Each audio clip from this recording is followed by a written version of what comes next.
Hello Blackhawks, my name is Steve Janka. I'm one of the high school guidance counselors in the Honor House, and I want to welcome you to the 2020-2021 high school year. Hello Blackhawks, I'm Mrs. Winslow. I'm one of the counselors in the Honor House, and we're excited to bring you this presentation. Hello, welcome to the presentation for the junior class of 2021. Tonight I'm going to try to answer some questions that you might have about junior year and some of the things to look forward to and some of the things to be aware of as you get ready to think about college after high school or the job or the military or whatever your plans are for post-secondary education. So on this screen, we're going to see that this is a list of our counselors, who has what portion of the their caseload is, what portion of the alphabet, what house they're in, their email, just their contact information. And then hopefully by now, once we've gone through COVID this past spring, and now we're dealing with remote learning again this fall, students are super comfortable with Schoology and Home Access Center, and everyone's able to log in, but here's some information on that. Just be aware that students are to contact the tech help desk for login or tech issues, and the information is included there. And then parents need to contact Mrs. Abdullah in the district office if they're having login issues. So those contact numbers are different, whether you're parent or student. So here's a list of the requirements that students need if they want to go to college. So on the left-hand side of the screen, you'll see that students need 4 years of English to graduate, 3 years of math, 2 years of science, U.S. history, government, econ, PE, and then electives to make up 22 total credits. If they're going to go to a 4-year college bound, most of our students are able to, what we give them in their time here prepares them to go to a 4-year college. Just be aware that if they're going to go to a 2-year college, pretty much if you graduate from high school, then you're eligible to go to a 2-year college. So junior year expectations, some of the things, this is from Mrs. Fowler's office in the College and Career Center. So these are the things that we're going to try to help the juniors with to get them college and career ready. College and career readiness expectations are to develop and execute a post-secondary plan. This plan may be to attend a 4-year college, but it could also be to attend a 2-year program, trade, technical school, or military. College really means any training, formal study after high school to prepare for a career. So here's some tasks that are going to be in Naviance that we are going to have juniors complete this year. They're going to be shared on Schoology, and then the support to complete these tasks will be given through the College and Career Center, counselors, and teachers. In the spring, hopefully this will happen this year, but right now, April 14th is a state assessment school SAT day that every junior in the state of Illinois will take the SAT on that day, and that's a graduation requirement. More information will come on that as we get closer to that date, and it will come from Mrs. Munson Rodriguez. So the SAT, these are some opportunities to prepare for it. A boot camp has been run in the past. It begins in January. Information will come out in late October from Mrs. Munson Rodriguez and Mrs. Fowler. And then there will be resources available to students in the College and Career Center when we are back in the building. Brochures will be e-blasted and posted in Schoology in late October about boot camp. So the SAT, these are the national test days. So some students like to take the SAT more than once. I know my son, I have a high school or a college freshman this year, and he did, I believe, 2 SATs and 2 ACTs. So it kind of depends on your family, what you want him to take, want your student to take, and how often they take it. I know that for sure his scores improved from on his second test, for sure. Here's a list of the SAT and ACT dates. I know there's limited space right now just because of remote learning and COVID restrictions. So really pay attention to those registration deadlines, but I would get in as soon as possible so that you can take a test as close to where you live as possible. I've had some students that I've worked with that say they've had to go to Cicero or they're going to Wisconsin to take an exam. AP exams, these will be the first 2 weeks in May. Last year with COVID, it was a little bit different. We still had them the first 2 weeks in May, but they were online. The plan is for AP that they will be as they have been in years before, meaning we have exam rooms here in the district, and that students take them with their peers in a setting on campus or in the district. And then registration, though, is a little bit different. Last year was the first year they had 2 places that they had to register. They had to register and pay with total registration, and then they also have to join the class in their AP classroom for that subject and say that, yes, they're going to take the exam. So that's a 2-step process. And their teachers should help them join the AP classroom. I will be sending out a Zoom presentation to the students, kind of walking them through these steps, and I will have that online before October 1st. And I will have an AP Schoology group. I am in charge of the AP exams, and I will have an AP group Schoology page that I will share that information with as well. So in Naviance homepage, there's a link titled Document Resources. This link will take you to additional resources, and Mrs. Fowler wants you to look at the junior folder. And she kind of walks you through how to sign into your account, how to find and click on the Naviance app. And so this is kind of steps on how to get onto Naviance.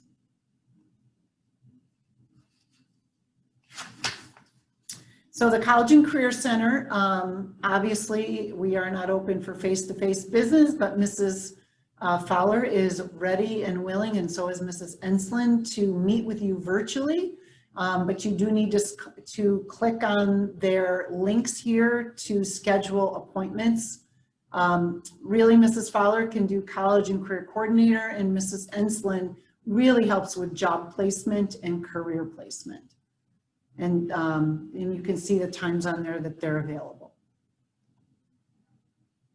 Virtual College Exploration Fair. This is a great way to hear about specific institutions and topics relating to college. I know I looked at their list over the weeks that they're doing this, and there's 377 sessions over multiple, I think it's 6 weeks that they're doing this.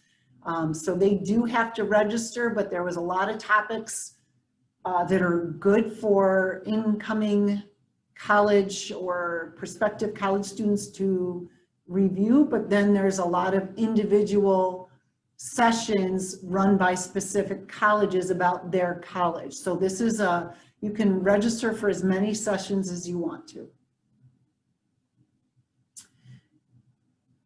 So the post-secondary planning, look at your Naviance account and document resources for a screencast about virtual rep visits that will specifically be here virtually to meet with West Aurora students. So this is different than the fair I was talking about in the last slide, where that's more of a webinar.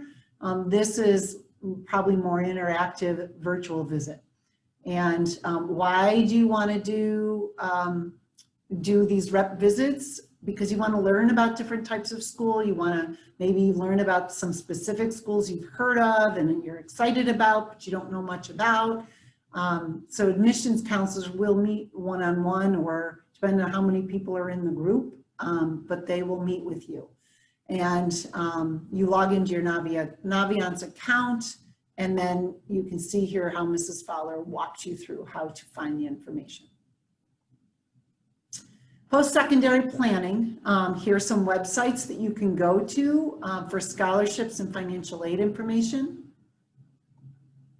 We're going to have a financial overview night on September 16th via Zoom. And so register for that. I assume information will come from the College and Career Center. Yes, Zoom links will be provided soon through email and Schoology. This event will be hosted by West Aurora High School and then presented by ISAC.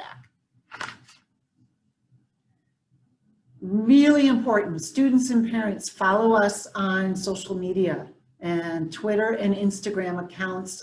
There's lots of information about just social emotional, but also course selection. As things come up in the counseling office, this is the way that we're going to do a mass blast so that people know what's going on.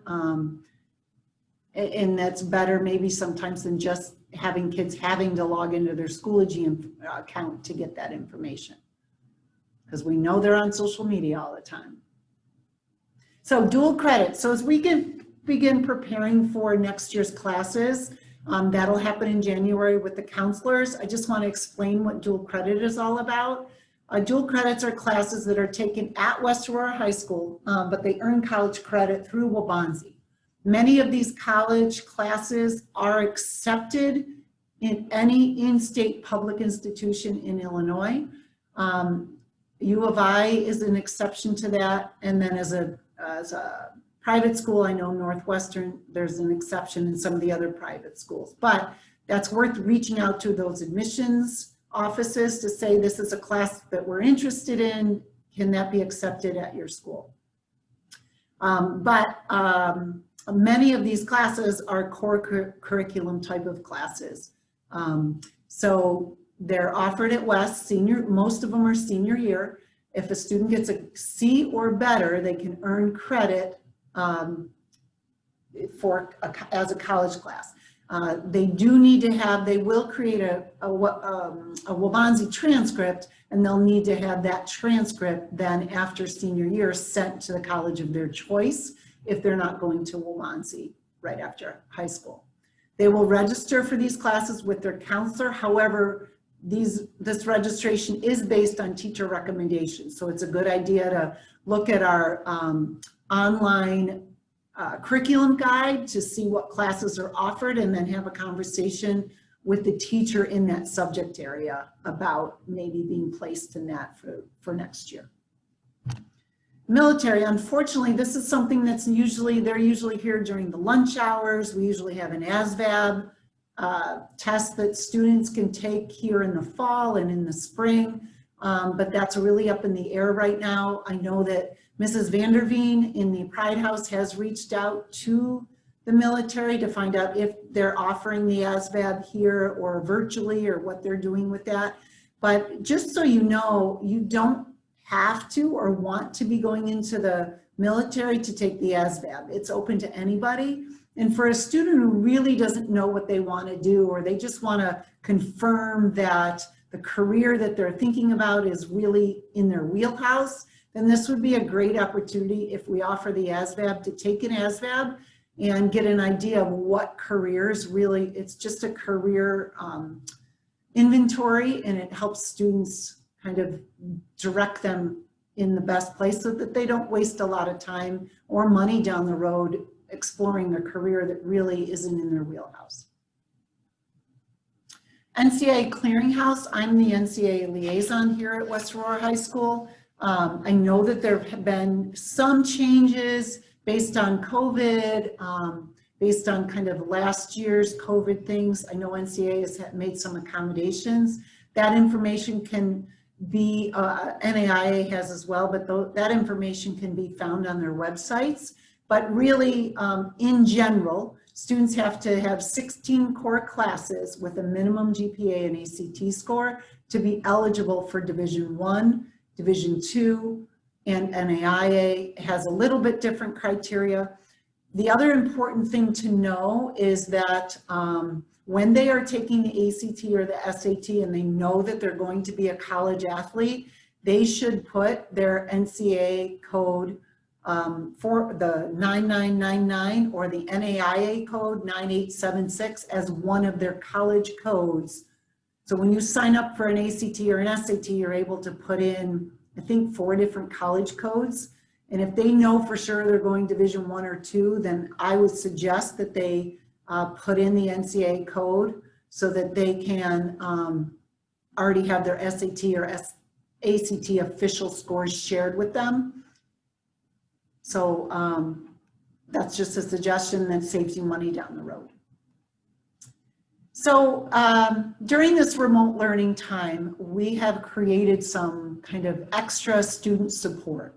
So I put the website here on where they go to on the Westside page, and they go to the Student Services page, and then they see, and I highlighted here in yellow, I highlighted student support requests. This is a new tab that we put on, and that will take them to this screen, Student Services screen, and they can choose their house, and from there they would fill out a Google form kind of saying, or if they're having an emotional issue or a technical issue or an academic issue, and then the houses monitor that and will reach out to them with the appropriate person. The other thing you can see on the right-hand side of the Student Services page is this counseling resources. You can click on that. There's a good video, I'm sorry, a good PowerPoint just about some good resources for the students. One other thing, if you go to this link, this is a good place to say, it's just a way to connect to the people here at school, whether you have a tech issue or a social issue, or you want to connect with your house. This picture, I could only screenshot a small portion of it, but this document is a little bit longer than this. So if you click on here and go to this website, you should be able to get that more information. So that's it from me. Have a great school year. I hope this fall goes smoothly. I think the best thing I can say is just reaching out, having students reach out to their teachers as best they can, stay in communication, and that'll help their remote learning go as smoothly as possible. Thank you so much.